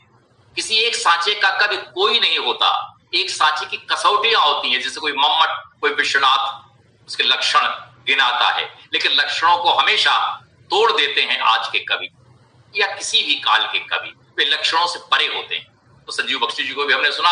और अब आदरणीय रामदर्श जी को बुलाने से पहले एक प्रोटोकॉल है कि ओम जी कुछ आप भी सुनाइए, ऐसा वे कहते हैं। तो मैं एक ऐसे सुना देता हूं। 2 साल पहले का गीत है, जब स्कूल खुला करते थे, उसके कुछ बिंब हैं। और ये भादों का महीना ऐसा सूखा नहीं हुआ करता था जितना दिल्ली एनसीआर इत्यादि के भाग्य में है। हो सकता है कि रायपुर में बारिश हो रही हो, बनारस और तमाम जो यहाँ पर हमारे मित्र हैं उनके यहाँ कुछ बारिश बूंदे हों, यहाँ पर नहीं है, लेकिन है तो भादों। ये तो भादों की जो पुरानी कल्पना है उसके कुछ बिंब हमारे पास। एक छोटा सा ललित गीत रामदर्श मिश्र जी के चरणों में और आप सबके लिए। शीर्षक है उठो मेरी सुबह। थोड़ा सा गुनगुना के पढ़ता हूं, लेकिन आपको अर्थ बिल्कुल प्रकट होगा। देखिए एक ध्वन्यात्मकता है इसमें। काव्य से आत्मा ध्वनि का आवाहन करते हुए, उठो मेरी सुबह देखो हवाएं बह रही मध्यम, घटाएं छा रही नभ में, रुई से उड़ रहे बादल। उठो मेरी सुबह देखो हवाएं बह रही मध्यम, घटाएं छा रही नभ में, रुई से उड़ रहे बादल। और देखिए चरण, हुई है सुग बुगाहट भोर के करवट बदलने की, लिए अंगड़ाइयां मौसम के धीमे पांव चलने की। उन्नीदी कुन मुनाहट नींद से जगते हुए बच्चे, रसोई से महक उठने लगी है कुछ उबलने की। हुई है सुग बुगाहट भोर के करवट बदलने की, लिए अंगड़ाइयां मौसम के धीमे पांव चलने की। उन्नीदी कुन मुनाहट नींद से जगते हुए बच्चे, रसोई से महक उठने लगी है कुछ उबलने की। नन्हे पांव तेजी से सड़क पर जा रहे बच्चे। पहले का दृश्य, वो नन्हे पांव तेजी से सड़क पर जा रहे बच्चे, लिए बस्ते हरे कापी बगल की जेब में पेंसिल। उठो मेरी सुबह देखो हवाएं चल रही चंचल, घटाएं छा रही नभ में, रुई से उड़ रहे बादल। और देखें ये मौसम क्या है। यही है धान के पौधों में आते दूध का मौसम। यही है धान के पौधों में आते दूध का मौसम। यही है गुनगुनाते राग भादों क्वार का मौसम। इसी मौसम में आता है कोई पाहुन तो लगता है कि जैसे फिर थमक आया किसी त्योहार का मौसम। यही है धान के पौधों में आते दूध का मौसम। यही है गुनगुनाते राग भादों क्वार का मौसम। इसी मौसम में आता है कोई पाहुन तो लगता है कि जैसे फिर थमक आया कोई त्योहार का मौसम। पकड़ लो तुम इन्हें बाहों में कसकर ये हठी बादल। पकड़ लो तुम इन्हें बाहों में कसकर ये हठी बादल। कहाँ फिर ये चले जाएं पता किसको यहाँ किस पल, उठो मेरी सुबह देखो, हवाएं बह रही चंचल, घटाएं छा रही नभ में, रुई से उड़ रहे बादल, उठो मेरी सुबह देखो। और आखिरी इसका बंद है, जहां तक है नजर जाती लुनाई ही लुनाई है, हरी कालीन सी चादर प्रकृति ने जो बिछाई है, कहीं पर पंख फैलाए मयूरों के सुभग जोड़े, कहीं पर भैंस पगुराती धरा लेती जमाई है। जहां तक है नजर जाती लुनाई ही लुनाई है, हरी कालीन सी चादर प्रकृति ने जो बिछाई है, कहीं पर पंख फैलाए मयूरों के सुभग जोड़े, कहीं पर भैंस पगुराती धरा लेती जमाई है।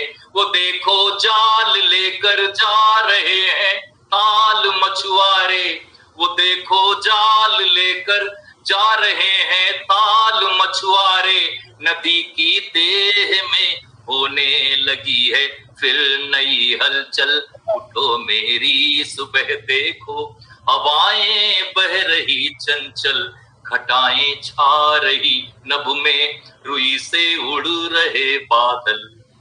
तो ये रुई से उड़ते बादलों का, भादों का चित्र है जब बच्चे सुबह स्कूल जाते हुए होते हैं, उसकी कल्पनाएं हैं। इसमें भी लोक रंग है, गांव का रंग है, देहात का रंग है, शहर और कस्बे का रंग है, सब मिला जुला रंग है, त्योहारों का रंग है।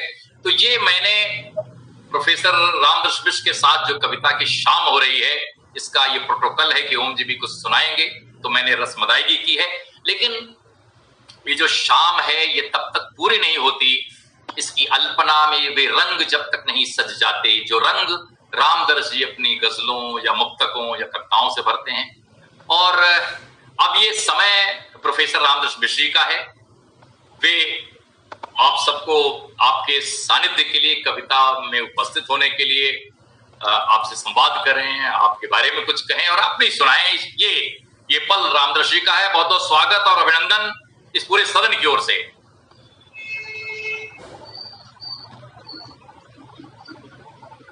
ओम निश्चल जी, संजीव बख्शी जी, दुर्गा सेठ जी, रंजन निगम जी, श्रीवर वेद मित्र जी, आपके सानिध्य के लिए तो मैं आभारी हूँ ही। आप लोगों ने नई नई शैलियों के नए नए रंग के काव्य सुनाए, बहुत आभारी हूँ। मैं पहले भी कह चुका हूँ कि मैं तो अब 97 वर्ष की अवस्था में घर में बैठा रहता हूँ, यहाँ तक कि मैं अब ठीक है किताब पढ़ नहीं पाता हूँ और पता नहीं चलता कि आजकल कौन लिख रहा है, कैसा लिख रहा है। लेकिन मेरे परिवार ओम जी और बेटी सीता जी, दोनों का कमाल है कि मुझे तो तमाम आज के कवियों से जोड़ते ही हैं, और तमाम जो लोग आज सुन रहे होंगे, आपको सुन रहे होंगे या सुनते रहते हैं, उनसे आपको जोड़ते हैं। एक बड़ा काम हो रहा है। तो मेरी शुभकामना आपके लिए है, मेरा आभार आपके लिए है, और मेरा आशीष कि आप जितना अच्छा लिख रहे हैं वो क्रम लगातार उन्नत होता रहे। और मुझे अच्छा लगता है कि इस गोष्ठी में कई शैलियों की कविताएं आती हैं, गजल भी आ रही है, गीत भी आ रहा है, मुक्तछंद भी आ रहा है। और मैं उन कवियों में नहीं हूँ जो उन प्रकार की शैली का तिरस्कार करता हूँ। मैं खुद भी लिखता हूँ, गजल भी लिखता हूँ, मुक्तक लिखता हूँ, मुक्तछंद लिखता हूँ, और जो लोग लिखने वाले हैं इन शैलियों में उनका सम्मान करता हूँ और सोचता हूँ कि शैली से कोई कविता बड़ी नहीं होती है। आप में मादा कितना है, आप में अनुभव कितना गहरा है, आपका विजन कितना गहरा है, इससे किसी भी शैली भी आपकी कविता बड़ी हो सकती है। शैली अपने आप में बड़ी नहीं आती है। तो मित्रों, मैं तो ओम जी का बहुत आभारी हूँ कि उन्होंने मुझे बहुत बड़ा बना दिया है बड़ा बना दिया है। और वो उन्होंने मेरे अनजाने ही मेरे लिए कितना कुछ किया है। एक आश्चर्य की बात है कि पिछले जन्मदिन पर एक किताब आई, पिछले दिन पर एक किताब आई गजलों की। मुझे पता नहीं था, देखा कि गजलों की किताब संग्रह है और ओम जी उसके संपादक हैं। बिना मुझसे पूछे, बिना किसी हलचल के वो किताब आ गई। तो ऐसे ही मेरे बारे में लिखते रहते हैं और मुझे अच्छा लगता है कि इस भीड़ में कुछ लोग ऐसे हैं जो मुझे को नहीं, आप सबको, आप सबके जो ताकत है, शक्ति है, उसका समर्थन करते हैं, उसको अप्रिशिएट करते हैं। बड़ा अच्छा लगता है।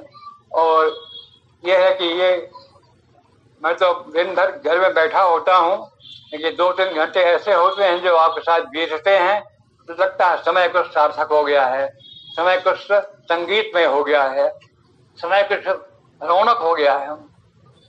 तो मैं कुछ सुना जा रहा हूँ आपको। जी डॉक्टर साहब, स्वागत आपका।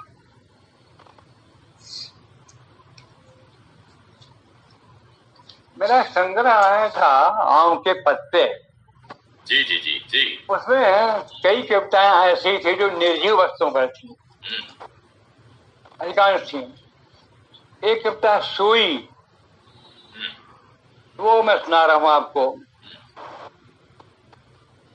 अभी अभी लौटी हूं अपनी जगह पर। क्या बात है। परिवार के एक पांव में छुपा हुआ कांटा निकाल कर। अभी अभी लौटी हूं अपनी जगह पर, परिवार के एक पांव में छुपा हुआ कांटा निकाल कर। फिर खोस दी गई हूं धागे की रेल में, फिर खोस दी गई हूं धागे की रेल में, जहां पड़ी रहूंगी चुपचाप। द्वार के हलचलों में अस्तित्वहीन सी अदृश्य, परिवार के हलचलों में अस्तित्वहीन सी अदृश्य एकाएक याद आएगी नव गृहिणी को मेरी। एकाएक याद आएगी नव गृहिणी को मेरी, जब आभी जाता उसका पथ झल्लाएगा। अरे कमीज का बटन टूटा हुआ है। गृहिणी हंसती हुई आएगी रसोई घर से और मुझे लेकर बटन टाँकने लगेगी। पति संस्कारी भर उठेगा, पति संस्कारी भर उठेगा। क्यों, क्या हुआ, चुभ गई निगोड़ी, गृहिणी पूछेगी। क्यों, क्या हुआ, चुभ गई निगोड़ी, गृहिणी पूछेगी। हाँ चुभ गई लेकिन सोई नहीं। हाँ चुभ गई लेकिन सोई नहीं। दोनों की मुस्कानों के साथ ओठ भी पास आने लगेंगे। दोनों की मुस्कानों के साथ ओठ भी पास आने लगेंगे और मुस्कुराएंगी अपने सेठ बन जाने पर, और मुस्कुराएंगी अपने सेठ बन जाने पर।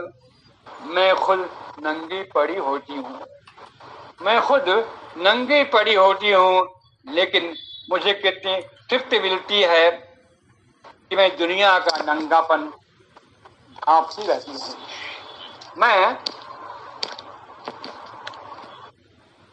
दुनिया का नंगापन ढांपती रहती हूँ।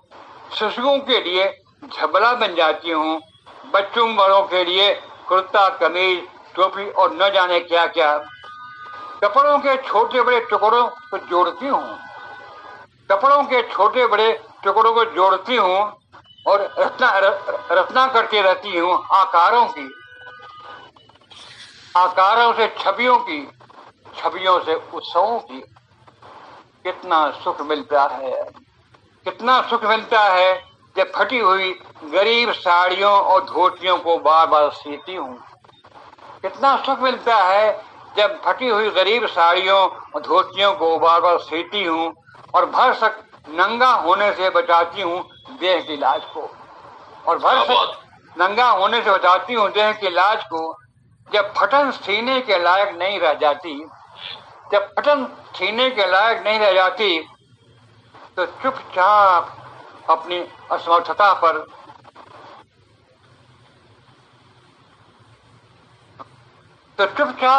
रोती हूँ अपनी असमर्थता पर। जब चुपचाप रोती हूँ अपनी असमर्थता पर, मैं जाड़ों में बिछ जाती हूँ कांपते शरीरों के ऊपर नीचे गुजरी बनकर, और उनकी उष्मा में अपनी उष्मा मिलाती रहती हूँ। क्या बात, वाह वाह। एक कविता फूल।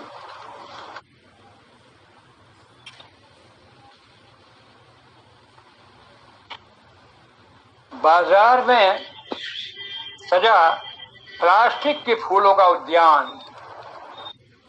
बाजार में सजा प्लास्टिक के फूलों का उद्यान, क्या गजब की रंगत है, क्या गजब की रंगत है, जैसे बिना मौसम बहार आ गई हो। बिना मौसम बहार आ गई हो। न मिट्टी गोड़ने की समस्या, न खाद, न पानी, न चिड़ियों से रखवाली, न मौसम का इंतजार। एक ही भाव से हमेशा दहकते रहते हैं ये फूल, एक ही भाव से हमेशा दहकते रहते हैं ये फूल। मैं इन्हें देर तक देखता रहा, क्या बात। मैं इन्हें देर तक देखता रहा, फिर आंखों में उतरा गए चुभते हुए से अपने आंगन के खिलते मुरझाते फूल। फिर आंखों में उतरा गए टूटे हुए से अपने आंगन के खिलते मुरझाते फूल। घर पहुंचते ही उन्हें उखाड़ फेंका, और दहकते हुए बाजार को सजा दिया घर के पूरे अंतराल में। बहुत अच्छा डॉक्टर साहब, बहुत अच्छा। और घर को और दहकते हुए बाजार को सजा दिया घर के पूरे अंतराल में। दिन बीते, महीने बीते, मौसम बीते, सारा घर एक रस इस रंगों में डूबा रहा। हवाओं ने कहा हमें गंध चाहिए, मैं चुप रहा। हवाओं ने कहा हमें गंध चाहिए, मैं चुप रहा। मधुमक्खियों ने कहा हमें रस चाहिए, मैं चुप रहा। तितलियों ने कहा हमें कोमल स्पर्श चाहिए, मैं चुप रहा। माँ ने कहा मुझे पूजा के लिए फूल चाहिए, मैं चुप रहा। पत्नी ने कहा मुझे बेड़ी के लिए फूल चाहिए, मैं चुप रहा। लेकिन जब बच्चे ने कहा बापू मुझे फूल चाहिए फूलों की पहचान के लिए, हाय हाय हाय, क्या बात है। बच्चे ने कहा बापू मुझे फूल चाहिए फूलों की पहचान के लिए, तो मैं चुप न रह सका। हृदय हाहाकार कर उठा, हाय मैंने क्या कर दिया कि बच्चे फूलों की पहचान से वंचित हो गए। क्या बात। मैंने क्या कर दिया कि बच्चे फूलों की पहचान से वंचित हो गए। मैंने प्लास्टिक के सारे फूल तोड़ डाले और फावड़ा लेकर अपने आंगन की मिट्टी से जूझने लगा। मिट्टी मुस्कुराई, हवा खिलखिलाई, जल कल कल गाने लगा, और सब मिलकर बोले स्वागत है मित्र तुम्हारा अपने ही घर में, स्वागत है मित्र तुम्हारा अपने ही घर में। हाय तुम हमारे साथ हुए बिना फूल पानी चले थे, क्या बात। तुम हमारे साथ हुए बिना ही फूल पानी चले थे। देखो तो कितने ही मौसम गुजर गए उदास उदास तुम्हें कुछ दिए बिना। बहुत अच्छा, बहुत खूब डॉक्टर साहब। देखें कोई और एक पढ़ देता हूँ।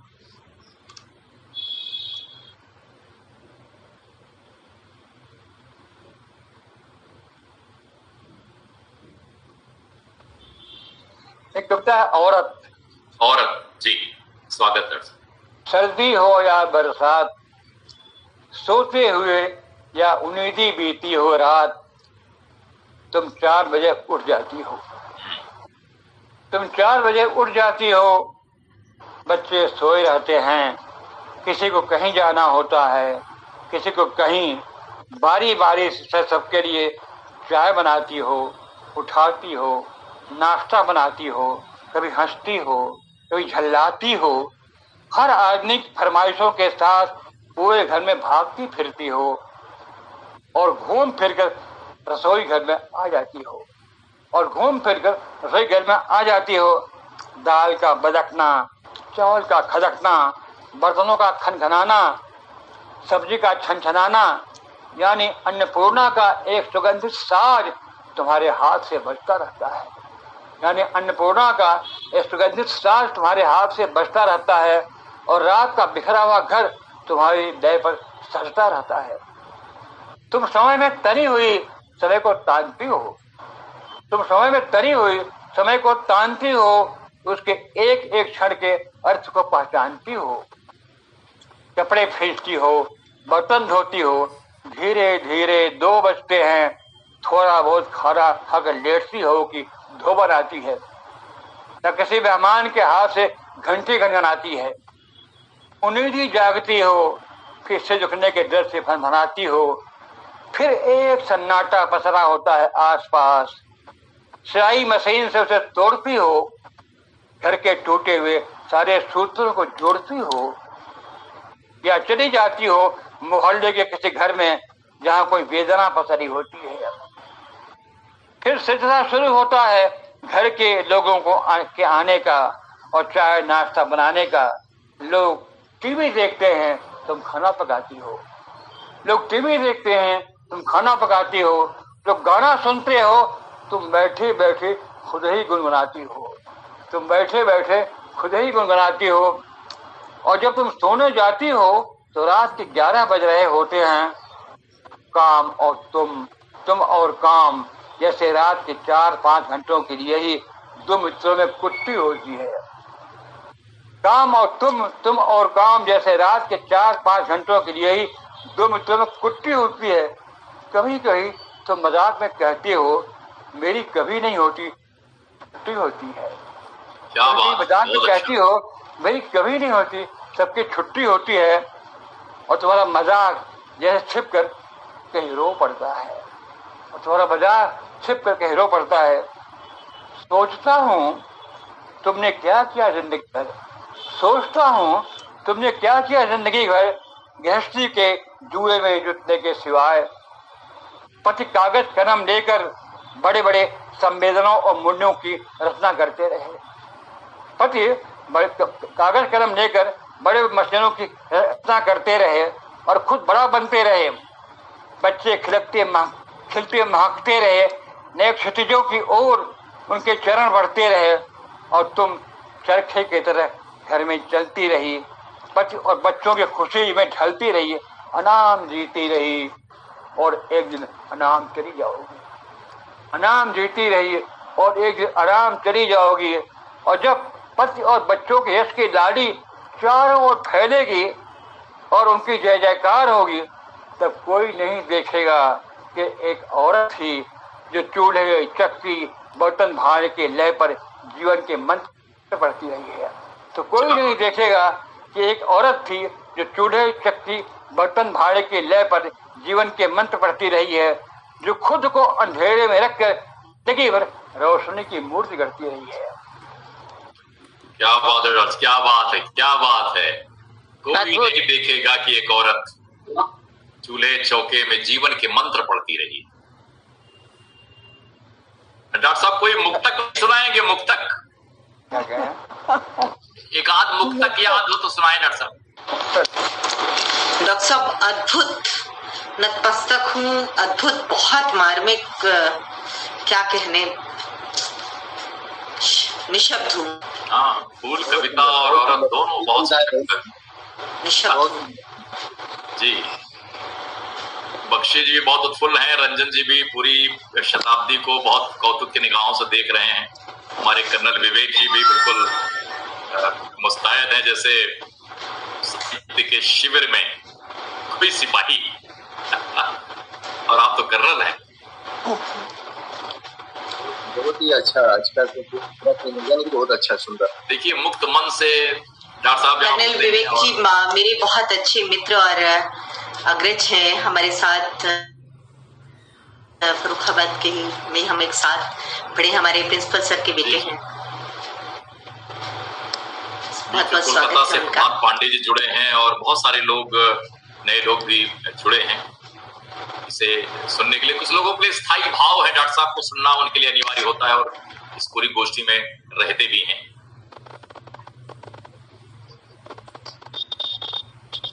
डॉक्टर साहब के मुक्तकों की अपनी छटा है।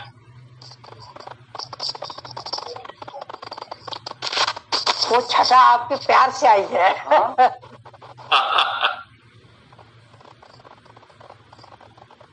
डॉक्टर साहब उठे हैं और मुक्तक की डायरी ले आए। ये आप देख सकते हैं श्रम रचनाकार का जो है जी। रह जाता हूँ जी डॉक्टर साहब। भीगा सा मैं बैठा रह जाता हूँ मन भीगा सा, सामने समय का जल बहता रहता है। आहा। मैं बैठा रह जाता हूँ अनभीगा सा, सामने समय का जल बहता रहता है। कितनी तो चहल पहल है दाएं बाएं, तो चहल पहल है दाएं बाएं, पर भीतर सन्नाटा छाया रहता है। क्या बात है, क्या बात है। बहुत सन्नाटा बहता रहता है। मेरी यात्राओं के कुछ मीठे लम्हे तन्हाई में आके जाते रहते हैं। मेरी यात्राओं के कुछ मीठे लम्हे आते जाते रहते हैं। अनसुनी किया करता है थमा थमातन, मन तो जाने क्या क्या कहता रहता है। क्या बात, क्या बात। अनसुनी किया करता है थका थकातन, मन तो जाने क्या क्या कहता रहता है। नए नगर में नाचता हूँ, नए नगर में आ पहुंचा, पहले से नाता टूट गया। नए नगर में आ पहुंचा, कंकड़ी फिर मेरे ठहरे सबका गद फूट गया। सारा कुछ समेट कर उस नगरी से यहाँ चला आया, लेकिन लगता है रह मैं स्वयं वहाँ पर छूट गया। क्या बात। लगता है मैं स्वयं वहाँ पर छूट गया।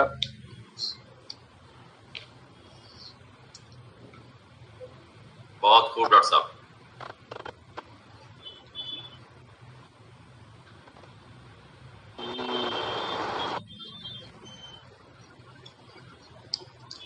जीवन के चौथे पन में यह कैसी हाय घड़ी आई है। जीवन के चौथे पन में, चौथे पन में यह कैसी हाय घड़ी आई है। लगातार बज रहा शीश में अजब दर्द की शहनाई है। लगातार बज रहा शीश में अजब दर्द की शहनाई है। मची हुई है चिड़ियों की चहचह चहचह खिड़की के बाहर। मची हुई है चिड़ियों की चहचह चहचह खिड़की के बाहर। घर से दूर बंद कमरे में मैं हूँ मेरी तन्हाई है। दूर बंद कमरे में लगता कोरोना काल के चित्र है ये। आई है। एक और पढ़ देखूं।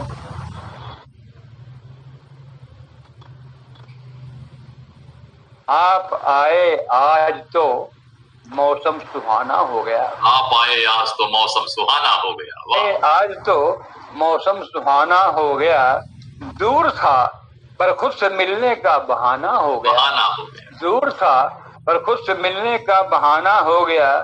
लग रहा था अपना ही घर, रात था सुनसान। लग रहा था अपना ही घर, रात था सुनसान, पर चप्पा चप्पा अब उषा का आशियाना हो गया। क्या बात है, क्या बात है। उषा का आशियाना हो गया। एक बार एक बच्चा था यहाँ, बहुत छोटा बच्चा, रिक्शा हाँक रहा था यहाँ, 4 दिन था। जी जी जी जी। इसको आई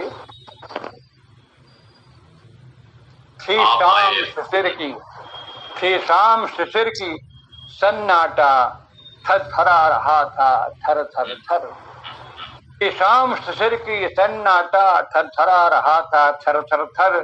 एक नौ किशोर टोकरी लिए पापड़ की बैठा था पथ पर। एक नौ किशोर टोकरी लिए पापड़ की बैठा था पथ पर। कुछ और बेचने की आशा में था, वो था वह कांप रहा। कुछ और बेचने की आशा में था, यो था वह कांप रहा। जी भर आया डांट कर कहा, वो बच्चे जा अपने घर। डांट कर जी भर आया, डांट कर कहा, ओ बच्चे जा अपने घर।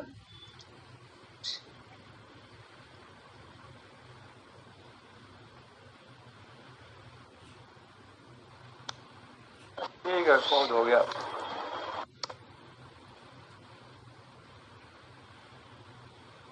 सुन एक और ना जा। सुन महाज्ञानी, तुम महाज्ञानी, कोई दीवाना नहीं। फिर साहब, सुन महाज्ञानी कि तुझसा कोई दीवाना नहीं, जान तो जग को लिया पर खुद को पहचाना नहीं। जान तो खुद को लिया पर खुद को पहचाना नहीं। उड़ रहा है तू दिगंतों तक गगन में बेपनाह, उड़ रहा है तू दिगंतों तक गगन में बेपनाह, पर पड़ोसी दर्द में आना नहीं जाना नहीं। पड़ोसी दर्द में आना नहीं जाना नहीं। नाच गा रहे नेता उनके यार की शादी है। आखिरी बड़ा नाच गा रहे नेता उनके यार की शादी है, कहते खुशी मनाओ सच्चे प्यार की शादी है। क्या बात है। सियासती जन बने बराती, सियासती जन बने बराती हैं सवादत पर, सरकारी दुल्हन में सरकारी दुल्हन से भ्रष्टाचार की शादी है। सरकारी दुल्हन से भ्रष्टाचार की शादी है। और बहुत बढ़िया, बहुत अच्छा डॉक्टर साहब, बहुत अच्छा, बहुत खूब। आपने बहुत आनंद दिया। कविता का काम आनंद देना भी है और मानविकता के बिंदु तक पहुंचाना भी है। फूल और औरत के माध्यम से आपने विडंबना जो पहचान खोती जा रही है उसे सामने रखा। तो मुक्तकों में आप निर्बंध मन और ये जो सरकार के जो कारनामे हैं वहां तक आपकी कविता चली आई है। और ये वही रामदर्श जी हैं जिन्होंने कभी लिखा है, और कि जहां आप पहुंचे छलांगे लगाकर वहां मैं भी पहुंचा, मगर धीरे धीरे। दुनिया भर के हिंदी के जितने अच्छे पुरस्कार हो सकते हैं रामदर्श जी के लिए हैं। भारत भारती साहित्य अकेडमी, दयावती मोदी, व्यास सम्मान, हिंदी अकादमी का शिखर सम्मान, सब सारे सम्मान, लेकिन सबसे बड़ा सम्मान है रामदर्श जी के लिए। पाठक, श्रोता और उनके रसज्ञ घर पर पहुंचते रहे हैं। पिछले 2 साल से सन्नाटा है और आपने देखा होगा कि मुक्तकों में वो सन्नाटा बोल रहा है। लेकिन ये वे रामदर्श मिश्र जी हैं जिनके कम से कम अगर मैं इनकी रचनाओं का केवल सूची पढ़ूं तब मुझे 10 मिनट लगेंगे। बोलने के लिए तो पूरा दिन बहुत कम है। जिनके 2 दर्जन उपन्यास, 3 दर्जन कविता संग्रह, 1 दर्जन से ज्यादा आलोचना संग्रह, 5 गजलों के संग्रह, कितनी कहानियों के संग्रह, गिनना मुश्किल है। पूरी शताब्दी के एक पल को इन्होंने रचनात्मक तरीके से जिया है। सुख दुख इनके निकट नहीं आए, ऐसा नहीं हुआ। वे वैसे ही आए जैसे आप सबके निकट, लेकिन सुख दुख के साथ इन्होंने रचनात्मक संवाद किया और ये बताया कि अभी इंद्रियां जब तक यावत स्वस्थ शरीरम यावत दूरे जरा। तो रामदर्श जी के लिए कहा जा सकता है कि अभी बुढ़ापा दूर है, क्योंकि ये जो दिख रहा है ये युवावस्था है। और मैं ये कहना चाहता हूं कि कभी जयप्रकाश नारायण के लिए 75 के जमाने में दुष्यंत कुमार ने लिखा था, एक बूढ़ा आदमी है देश में, या यूं कहें इस अंधेरी कोठरी में एक रोशनदान है। वो इमरजेंसी का समय था। ये वक्त भी बहुत अच्छा नहीं है। जो चाकचिक्य है, उजाला है, उसमें बहुत अंधेरा है। इस उजाले में कुछ लोग उजाला देख पा रहे हैं, वे धन्य हैं। इस उजाले में जो अंधेरा देख पा रहे हैं वे साहित्य और सरस्वती के भरत पुत्र वे हैं, या भरत पुत्र या वे हैं। तो दिक्कत यही है कि सत्ता जो चाहती हम देखें, लेकिन कवि की आंख अलग होती है, वो अलग चलती है, वो विद्रोही होती है, वो नियमों का उल्लंघन करती है, वो आचार्य क्षेमेंद्र का वर्णन करती है कि हमें किसी नियम को नहीं मानना है। हमें एक जो कवि की स्वतंत्र चेता प्रतिभा है वो प्रकट होती है। और आज का दिन रामदर्श जी का सानिध्य मिल रहा है। ये दिन वास्तव में सुखद है और उनको सुनना, जैसा कि मैंने कहा, फिर एक ऐसे व्यक्ति को सुनना है जिसके भीतर सदी के अनुभव हैं, जीवन के अनुभव हैं, जीवन संवेदना है, जीवन का यथार्थ है। और ये सारी चीजें हैं जिससे गुजरकर हम भी गुजरते हैं, वे गुजरे हैं। उन्हें पढ़कर बच्चे बड़े होते हैं। आंचलिक उपन्यास हो तो, वो कविता हो तो, वो गजल हो तो, संस्मरण हो तो, स्मृतियां हो तो, हिंदी गद्य का निर्माण आगे के समय में जब इतिहास लिखा जाएगा, जैसे रामचंद्र शुक्ल, प्रेम घन, भारतेंदु जी, प्रसाद जी, महादेवी जी, रामकृष्ण मिश्र का भी नाम आएगा कि रेणु के बाद उस लीक पर, आंचलिक उपन्यासों के लीक पर चलने का प्रयास करते हुए कितने बड़े उपन्यास लिखे, पानी के प्राचीर, जल टूटता हुआ, अपने लोग इत्यादि। बहुत बहुत मतलब कहते हैं कि जो इनकी उपस्थिति है साहित्य में, बहुत महंगी उपस्थिति है, और इतने मन से, मुक्तावस्था से इन्होंने अपनी रचनाएं सुनाई। आज यहाँ शिरकत कर रहे हिंदी साहित्य के और गद्य के एक बड़े रचनाकार संजीव बख्शी जी ने अपनी कविताएं सुनाई। रंजन अभी गजल और शायरी की पहली पायदान पर हैं, लेकिन बड़े सलीके से इन्होंने दरवाजा खोलकर प्रवेश किया है और गजल के ड्राइंग रूम में जैसे बैठे हैं। इनसे उम्मीद है कि आगे ये बहुत अच्छी रचनाएं करेंगे।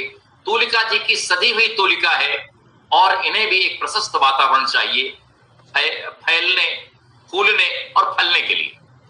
ये इन्हें मुबारक हो। और सबसे बड़ी बात है कि हमारे जितने भी लोग यहाँ जुड़े हुए हैं, वे चाहे प्रभात पांडे जो कोलकाता से जुड़े हों, मुकुल जी पुणे से, रचना शर्मा जी और मंजुला चतुर्वेदी वाराणसी से, विभिन्न कोनों से जो लोग जुड़े हुए हैं, वे जानते हैं कि इस संध्या के साथ कोई अलग सा चाकचिक्य नहीं है, ये कोई फाउंडेशन नहीं है, ये रामदर्श जी की इच्छा का प्रतिफलन है और ये कवियों की विवक्षा का एक अनिंद्य मंच है। और इस मंच का संयोजन प्रोफेसर स्मिता मिश्री कर रही हैं, जो रामदर्श जी की बेटी हैं और खालसा कॉलेज में हिंदी साहित्य और भाषा विज्ञान पढ़ाती हैं। अभी जो सुमधुर बांसुरी सुनाई वेद मित्र जी, वे भी अंग्रेजी के प्रोफेसर हैं। और इस तरह से अब ये समय है कि आप सब लोगों की उपस्थिति के लिए मैं स्मिता मिश्री से कहूं कि वे आप सबके प्रति धन्यवाद ज्ञापित करें। तो मैं आह्वान करता हूं स्मिता मिश्री का कि वे आए कृपया और सभी आगंतुक हमारे कवि मित्रों के प्रति, रसज्ञों के प्रति आभार ज्ञापित करें। स्मिता जी। धन्यवाद ओम जी। जी। मेरी आवाज आ रही है? बिल्कुल आ रही है जी। आप पाए आज तो मौसम सुहाना हो गया। तो आज बख्शी जी, तुलिका जी, रंजन जी के साथ हमारे घर का मौसम, घर उत्तम नगर का हो या यहाँ पे कुंडली का हो या पूरे देश भर में जहां जहां से लोग जुड़े हुए हैं, ये निश्चित है कि हमारे घर का मौसम बहुत सुहाना हो जाता है रविवार के दिन 5:30 से 7:30 के लिए।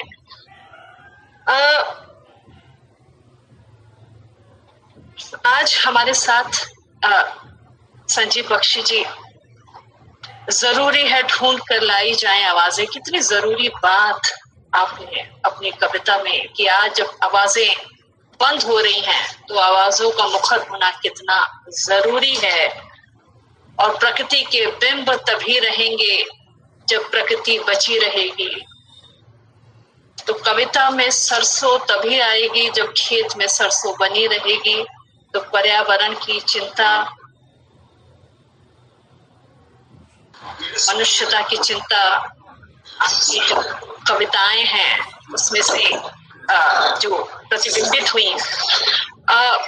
तुलिका सेठ जी की जो बेचैनियां हैं वो मुस्कुराती भी हैं, गुनगुनाती भी हैं और आवाजाही बनी रहती है। जो एक सर्जक के भीतर की जो बेचैनियां हैं उसको इतनी खूबसूरती से आपने अभी व्यक्त किया। रंजन निगम जी की शायरी ने एक अनार 100 बीमार तो यही पैदा कर दिए हैं। जिन्होंने भी उनकी शायरी सुनी वे सब बीमार हो गए हैं। और मुझे लगता है कि हम बार बार सुने, बार बार बीमार हो आपकी शायरी से। और जरा सी बात थी पे जो हम निकल आए, उन्होंने हाल पूछा हमारे गम निकल आए। तो आपकी उस पेचो खम से हमारे न जाने कितने भरे हुए अनुभव थे, वो निकल निकल के आ रहे थे। और ओम जी, ओम जी तो भादो का जो चित्र खींचा है, धान के खेत, मैं जहाँ रह रही हूँ मेरे बगल में सब धान की रोपाई चल रही है इस समय। तो वह जो एक चित्र है वह कितना खूबसूरत चित्र आपने पकड़ो बाहों में हठी बादल को अद्भुत जो चित्र आपने खींचे हैं। वेद जी हमारे इस कार्यक्रम की एक मांगलिकता का स्वर है, वो बांसुरी से जो एक शुभ प्रयाण एक शुरू करते हैं, तो मुझे लगता है उसी के शुभता में पूरा कार्यक्रम निकलता चला जाता है। मैं पापा की कविता से ही कार्यक्रम समाप्त करती हूँ। बस इतना जरूर बताऊंगी कि पापा को गेंदे के फूल बहुत पसंद हैं और वो गेंदे के फूलों को लेकर बड़े इतने केयरिंग हैं। हमें डांट फटकार भी बहुत मिलती है कि कभी पानी ज्यादा डाल दें या ऐसा तेज डाल दें कि कोई पौधा जो है वो थोड़ा टेढ़ा हो जाए तो वो घर की शामत है ना, कि किसने पानी डाला आज गेंदे के फूलों में, किसने पानी डाला। तो ये जो पीला रंग और जो गेंदा के फूल हैं, वो जैसे फूल की पहचान की बात पापा ने कही, वो ढूंढ कर कैसे वो गमले और घर के पीछे एक छोटा सा आंगन है जिसमें नीम का भी पेड़ है, हर सिंगार का पेड़ है, अमरूद का पेड़ है, तो वो सब पिताजी स्वयं अपनी देख रेख में सारी चीजें करते हैं। बहुत कुछ और बोलना था लेकिन पापा ने जो औरत कविता सुना दी, मैं घर पे भी बहुत सुनना पसंद इसलिए नहीं करती हूँ कि मैं हमेशा बहुत भारी मन हो जाता है, क्योंकि माँ पे लिखी हुई कविता है ये। और कई बार फिर वो हमें आईना में दिखा देते हैं कि हमने माँ को कितना सताया है, माँ को कितना परेशान किया है, कि हम सब भाई अपने अपने कामों में कैसे सुबह से निकल जाते हैं अपनी अपनी दुनिया में, और माँ हमको ठीक ठाक करके दुनिया में भेजती है, फिर दुनिया से पस्त होकर के जब घर में आते तो फिर वापस ठीक ठाक करती है कि अगले दिन के लिए तैयार करती है। और मन बहुत भारी हो जाता है जब भी ये कविता सुनाते हैं। और मैं बीच में उठी थी, पहले पानी वानी पी के मुझे लगा कि मैं तब मैं बात कर पाऊंगी। मैं पापा की गजल, क्योंकि आज गजल रही, 7 सितंबर 1999 को आपने ये गजल लिखी थी। जिंदगी भर जिंदगी उसने भी जी, उसने भी जी, जिंदगी भर जिंदगी उसने भी जी, उसने भी जी, साथ तू किसके रही तू ही बताए जिंदगी। खुल गए हंसकर कभी जड़ हो गए डर से किवाड़, खुल गए हंसकर कभी जड़ हो गए डर से किवाड़, द्वार पर दस्तक मेरे उसने भी दी, उसने भी दी। वह नशे में मस्त था वह व्यस्त कारोबार में, वह नशे में मस्त था वह व्यस्त कारोबार में, प्यार की प्याली भरी उसने भी पी, उसने भी पी। एक कविता बन गई दूजी सियासत की जबान, एक कविता बन गई दूजी सियासत की जबान, देवता की प्रार्थना उसने भी की, उसने भी की। हाथ में उसके दखत, हाथ में उसके दखत, उसके करों में राजदंड, हाथ में उसके तखत, उसके करों में राजदंड, अपने लोगों की खबर उसने भी ली, उसने भी ली।